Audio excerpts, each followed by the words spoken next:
Floating plants actually bring about a huge amount of benefits to your tank.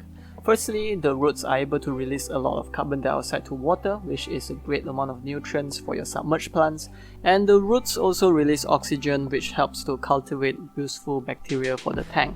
Other than that, they also grow a lot faster than submerged plants because they take in the oxygen from the air.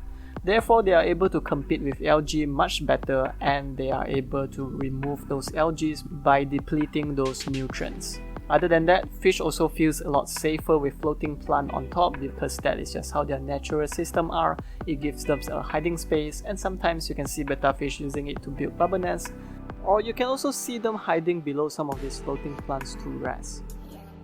Now, the problem with floating plants is that sometimes their root grows really long, and in our case here, it's sometimes tangled with our plants like hydrilla, and even when we try to pull the floating plant out, it actually pulls out our hydrilla. And there's also a problem at trimming it because, it's just very hard to trim it when it's already tangled with other plants. Now, the way we do it so far is that we just put it into another plastic container and then we trim it separately. And I think one noteworthy thing to mention is that if your tank water volume isn't too big, then when you're trimming these roots, they actually release metal substance, which for a small tank, it can get toxic for the environment for invertebrates like shrimp. Therefore, trimming them at a separate container is always a safe bet if your tank is not really big. Now, another thing is that they sometimes multiply really fast, and it actually outcompete all the submerged plant inside because they just covered up all the sunlight. So having a divider or just putting those floating plants elsewhere actually really helps. The other thing is that sometimes also when it gets too crowded for them, some of these leaves actually get pressed down, and as a result it actually rots inside, which once in a while this is okay, it becomes great nutrient for the tank. But if there's too many of them at the same time, then it disrupts the nitrogen cycle of the tank.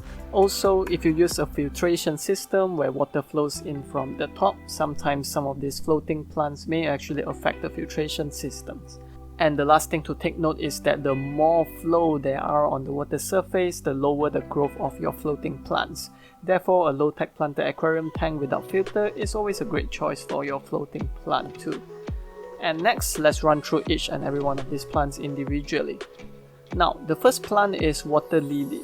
For us, what we like about it is that it is really easy to grow. Like compared to other floating plants, as you can see, it is a lot more resilient towards the environment.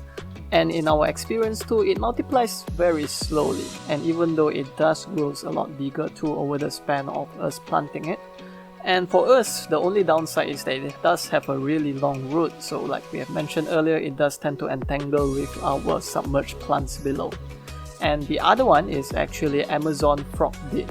Now similarly, Amazon Frogbit has a really long root like water lily, and with all the conditions remain the same, the Amazon Frogbit actually has a little bit more yellow patches, all this, which means it does require a little bit more nutrient in this exact same environment.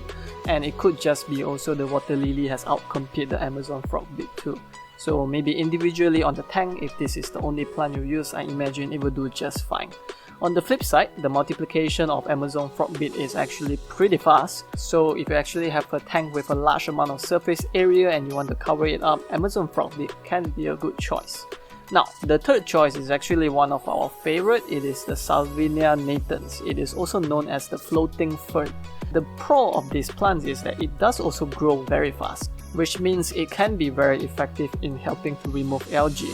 They also multiply pretty fast, so you do need to remove them from the tank once in a while. The last point that we want to bring forth is that it actually has really short roots. That for us is a really big plus point because our tank isn't really that tall, and having roots that doesn't get entangled with our submerged plant at the bottom, and we don't really need to trim it as often, it just saves us so much more time.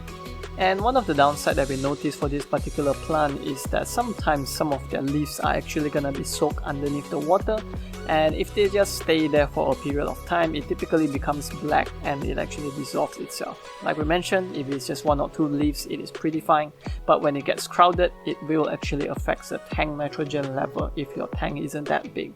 And the last downside that we will mention is that we found that Salvinia is more prone to aphid, but those can be handled very easily by just washing the plant under the tap water or just tapping this aphid into the water. The last plant that is really worth mentioning is actually duckweed. Now we don't really have duckweed because our tanks are relatively small, but if you have a large enough tank, Duckweed is one of the floating plants that multiplies really quickly and it can really overload your tank very fast. But if you actually have omnivorous fish or herbivorous fish like goldfish, koi, then they can actually eat these plants, and it is actually a very nutritious superfood. And that's about all that we want to share to you about our floating plants experience for today. If you are curious about more of these videos, feel free to subscribe, leave a like, let us know what other videos you would like to see in the future. Have a great day.